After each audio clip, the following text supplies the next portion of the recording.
আমি আমি আমি শুভজিৎ বাবুর কাছে আসবো। দিলীপ ঘোষ বলছেন যুদ্ধকালীন পরিস্থিতি, যে ধরনের অস্ত্র এবং যে ধরনের বিস্ফোরকের কথা বলছে তাতে উড়িয়ে দিতে পারছি না। মানে বাংকার সিরিয়া টিরিয়ায় থাকে জানি, বোকো হারামদের আড্ডায় থাকে জানি, ভারত পাকিস্তান সীমান্তও রাখতে হয় জানি, সন্দেশখালীতে কেন রাখতে হয়? না দেখুন অনির্বাণবাবু, আমি টিএমসি, বিজেপি, সিপিএম এদের প্রত্যেকের নিজস্ব ন্যারেটিভ আছে, সেটা বলছে। কিন্তু আমি লার্জার একটা গণতন্ত্রের প্রশ্ন নিয়ে খুব বেশি চিন্তিত যে Sandeshkhali is a historical reality. Sandeshkhali আজকে হয়নি যে সন্দেশখালী হঠাৎ করে একটা সন্দেশখালী তৈরি হয়ে গেল। এই জন্যে আমি বলছি Sandeshkhali is a historical reality, যে সন্দেশখালীর বাস্তব কিন্তু ধীরে ধীরে আমাদের সামনে এসছে। এবার আজকের দিনে দাঁড়িয়ে রীতিমতো সারা বিশ্বের সর্ববৃহৎ গণতান্ত্রিক উৎসব ভারতবর্ষে অনুষ্ঠিত হচ্ছে এবং বিশ্বের মানুষ এর দিকে তাকিয়ে আছে যে কিভাবে এটা প্যান আউট করবে। অন্যদিকে আজকের 88টির কাছাকাছি একটা কেন্দ্রে সারা ভারতবর্ষ জুড়ে নির্বাচন হচ্ছে এবং অন্যান্য জায়গায় আমি খুব একটা দেখছি না যে সেইভাবে খবরে এসছে ভায়োলেন্স বা কোনো কিছু। যে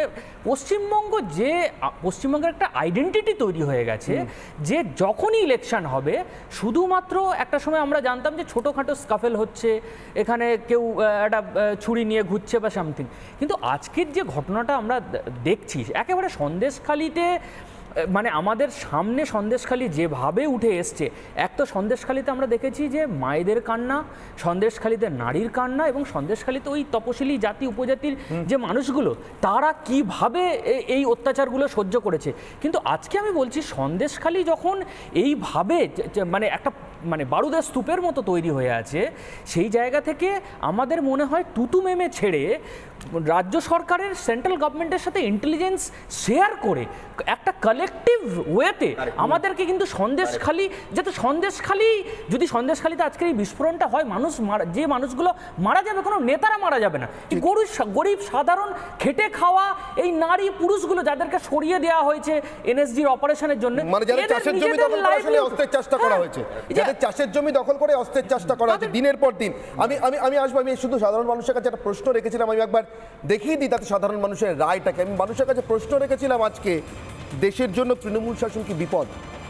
যেহেতু এখনো শেখ শাহজাহান, সন্দেশখালীর শেখ শাহজাহান তৃণমূল কংগ্রেসের টিকিটে নির্বাচিত উত্তর 24 পরগনার জেলা পরিষদ সদস্য, তাই জিজ্ঞাসা করেছিলাম। শাহজাহানকে তৃণমূল এখনো সাসপেন্ড করেছে, বহিষ্কার করেনি, অর্থাৎ শাহজাহানের দলে ফেরা এখনো পথ খোলা।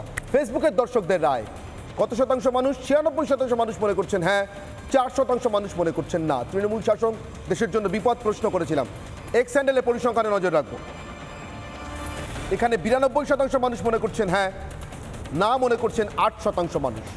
সর্বশেষ ইউটিউবের পরিসংখ্যান, 1 ঘন্টায় 24,000 মানুষ রায় দিয়েছেন, এখানেও 92% মানুষ মনে করছেন এক্স হ্যান্ডেলের মতোই তৃণমূল শাসন দেশের জন্য বিপদ। আজকে ঘটনার পর, সন্দেশখালী ঘটনার পর না মনে করছেন 8% মানুষ। আমি আরও একবার শঙ্করবাবুর কাছে যাব। শঙ্কর ঘোষ বিধায়ক আমার সঙ্গে রয়েছেন। শঙ্করবাবু, অনেক ঘটনা ঘটে রাজনীতিকদের জীবনে, কিছু ঘটনা সারা জীবনের মতো ছাপ রেখে যায়।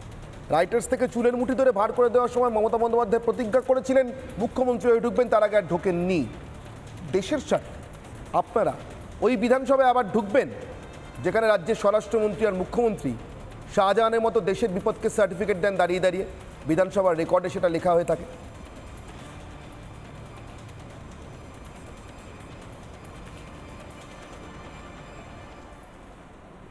প্রথমত অনির্বাণ, আমি আজকে নির্বাচন চলছে আমার লোকসভা কেন্দ্রের, একটু ঘটনা ঘটেছে বলে আমি একটু ডিফোকাসড হয়ে আছি। কিন্তু আমি শুনলাম যে এরকম সন্দেশখালীতে অস্ত্র ভাণ্ডার উদ্ধার হয়েছে। একটু আগেই বলছিলেন যে লার্জার ডেমোক্রেসিতে কেন্দ্র রাজ্য দেশের সুরক্ষা।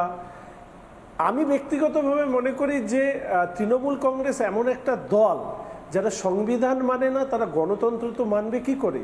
প্রশ্নটা এখানেই যে সংবিধানকে অস্বীকার করে পশ্চিমবঙ্গে অপরাধীদেরকে সংসদীয় গণতন্ত্রের জায়গা করে দিয়ে পুলিশ এবং সাধারণ প্রশাসনকে ব্যবহার করে এই যে কাজগুলো করা হয়েছে, সেই রাজ্যের সরকারে যদি তৃণমূল কংগ্রেস থাকে তাহলে পশ্চিমবঙ্গ নয়, দেশও সুরক্ষিত নয়।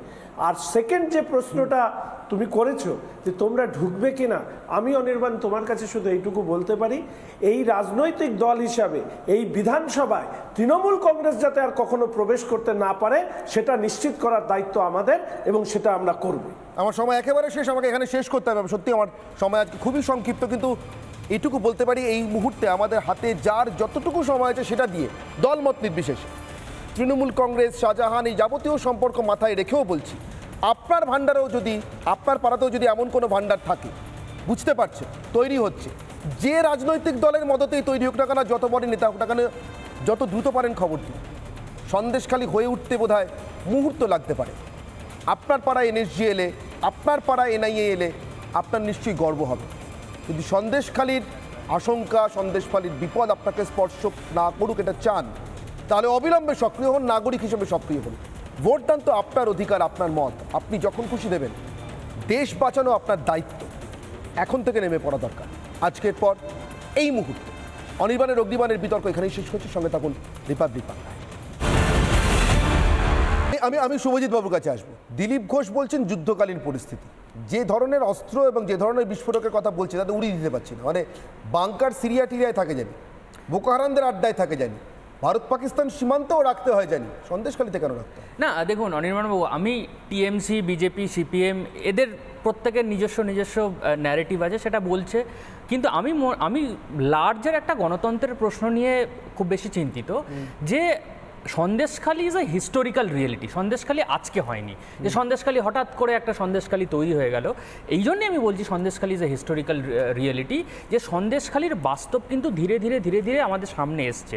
এবার আজকের দিনে দাঁড়িয়ে রীতিমতো সারা বিশ্বের সর্ববৃহৎ গণতান্ত্রিক উৎসব ভারতবর্ষে অনুষ্ঠিত হচ্ছে, এবং বিশ্বের মানুষ এর দিকে তাকিয়ে আছে যে কিভাবে এটা প্যান আউট করবে। অন্যদিকে আজকের 88টির কাছাকাছি একটা কেন্দ্রে সারা ভারতবর্ষ জুড়ে নির্বাচন হচ্ছে, এবং অন্যান্য জায়গায় আমি খুব একটা দেখছি না যে সেইভাবে খবরে এসছে ভায়োলেন্স বা কোনো কিছু। যে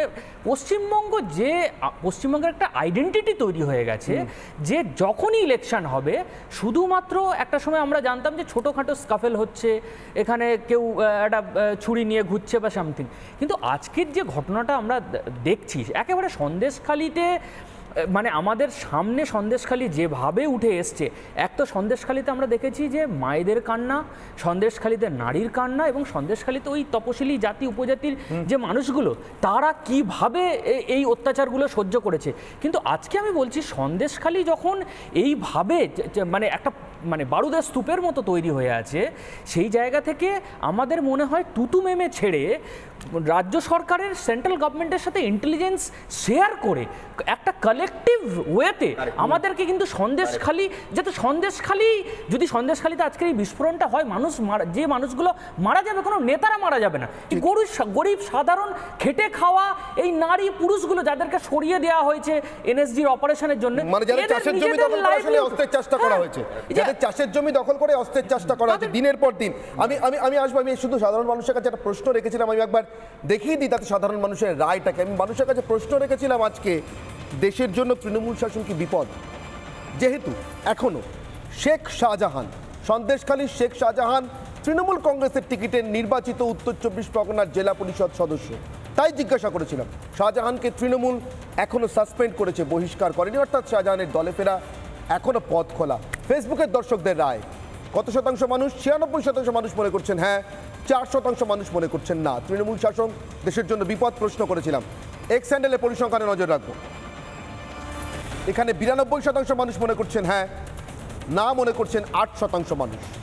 সর্বশেষ ইউটিউবের পরিসংখ্যান, 1 ঘন্টায় 24,000 মানুষ রায় দিয়েছেন, এখানেও 92% মানুষ মনে করছেন এক্স হ্যান্ডেলের মতোই তৃণমূল শাসন দেশের জন্য বিপদ। আজকে ঘটনার পর, সন্দেশখালী ঘটনার পর না মনে করছেন 8% মানুষ। আমি আরও একবার শঙ্করবাবুর কাছে যাব। শঙ্কর ঘোষ বিধায়ক আমার সঙ্গে রয়েছেন। শঙ্করবাবু, অনেক ঘটনা ঘটে রাজনীতিকদের জীবনে, কিছু ঘটনা সারা জীবনের মতো ছাপ রেখে যায়। রাইটার্স থেকে চুলের মুঠি ধরে ভার করে দেওয়ার সময় মমতা বন্দ্যোপাধ্যায় প্রতিজ্ঞা করেছিলেন মুখ্যমন্ত্রী হয়ে ঢুকবেন, তার আগে আর ঢোকেননি।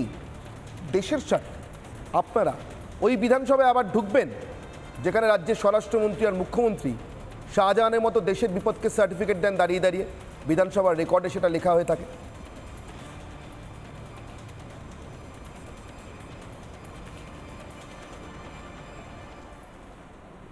প্রথমত অনির্বাণ, আমি আজকে নির্বাচন চলছে আমার লোকসভা কেন্দ্রের, একটু ঘটনা ঘটেছে বলে আমি একটু ডিফোকাসড হয়ে আছি। কিন্তু আমি শুনলাম যে এরকম সন্দেশখালিতে অস্ত্র ভান্ডার উদ্ধার হয়েছে। একটু আগেই বলছিলেন যে লার্জার ডেমোক্রেসিতে কেন্দ্র রাজ্য দেশের সুরক্ষা। আমি ব্যক্তিগতভাবে মনে করি যে তৃণমূল কংগ্রেস এমন একটা দল যারা সংবিধান মানে না, তারা গণতন্ত্র তো মানবে কি করে? প্রশ্নটা এখানেই যে সংবিধানকে অস্বীকার করে পশ্চিমবঙ্গে অপরাধীদেরকে সংসদীয় গণতন্ত্রের জায়গা করে দিয়ে পুলিশ এবং সাধারণ প্রশাসনকে ব্যবহার করে এই যে কাজগুলো করা হয়েছে, সেই রাজ্যের সরকারে যদি তৃণমূল কংগ্রেস থাকে তাহলে পশ্চিমবঙ্গ নয়, দেশও সুরক্ষিত নয়। আর সেকেন্ড যে প্রশ্নটা তুমি করেছো যে তোমরা ঢুকবে কিনা, আমি অনির্বাণ তোমার কাছে শুধু এইটুকু বলতে পারি, এই রাজনৈতিক দল হিসাবে এই বিধানসভায় তৃণমূল কংগ্রেস যাতে আর কখনো প্রবেশ করতে না পারে সেটা নিশ্চিত করার দায়িত্ব আমাদের, এবং সেটা আমরা করব। আমার সময় একেবারে শেষ, আমাকে এখানে শেষ করতে হবে। সত্যি আমার সময় আজকে খুবই সংক্ষিপ্ত, কিন্তু এইটুকু বলতে পারি এই মুহূর্তে আমাদের হাতে যার যতটুকু সময় আছে সেটা দিয়ে দলমত নির্বিশেষে তৃণমূল কংগ্রেস, শাহজাহান, এই যাবতীয় সম্পর্ক মাথায় রেখেও বলছি, আপনার ভাণ্ডারেও যদি, আপনার পাড়াতেও যদি এমন কোনো ভাণ্ডার থাকে, বুঝতে পারছে তৈরি হচ্ছে, যে রাজনৈতিক দলের মদতেই তৈরি হোক না কেন, যত বড় নেতা হোক না কেন, যত দ্রুত পারেন খবর দিন। সন্দেশখালি হয়ে উঠতে বোধহয় মুহূর্ত লাগতে পারে। আপনার পাড়ায় এনএসজি এলে, আপনার পাড়ায় এনআইএ এলে আপনার নিশ্চয়ই গর্ব হবে। যদি সন্দেশখালির আশঙ্কা, সন্দেশখালির বিপদ আপনাকে স্পর্শ না করুক এটা চান, তাহলে অবিলম্বে সক্রিয় হন, নাগরিক হিসেবে সক্রিয় হন। ভোটদান তো আপনার অধিকার, আপনার মত, আপনি যখন খুশি দেবেন। দেশ বাঁচানো আপনার দায়িত্ব, এখন থেকে নেমে পড়া দরকার। আজকের পর এই মুহূর্তে অনির্বাণের অগ্নিবাণের বিতর্ক এখানেই শেষ হচ্ছে। সঙ্গে থাকুন রিপাবলিক বাংলা।